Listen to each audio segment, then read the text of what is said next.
Ruslan bəy, xoş gəldiniz. Necədir vəziyyət? Yaxşı, normal. Hər şey qaydasında. Qaydasındadır. Nəsə bir problem olmayıb orada. Heç bir problem yoxdur. Hansı vəziyyətdə baş verdi? Post növbəsində dəyişən vaxtı, haman dumanlı şəraitinə görə için düşdüm, getdim Erməniyə. Dəyərli vətəndaş, Hansı bir fiziki son təzyiq göstərdi? neçə illərdə, 3-4 illərdə, 5 ilə yaxın, belə, ancaq bizim əskərlər keçir ermənilər tərəfə. Bir erməni əskərinin Ailənizin biz xəbəri tərəfə var ki, azıb gəlmişsiniz. keçdiyini görmədim.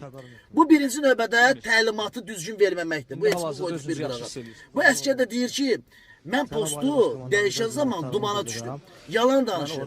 Postu əskər tək dəyişə bilməz. Onun manqa komandiri 2 saatdan bir postu gedir dəyişir. Burada başqa bir oyun var. Bu sadəcə olaraq hakimiyyətin bir oyunudur ki, bizim əskərləri düşmən tərəfə satırlar.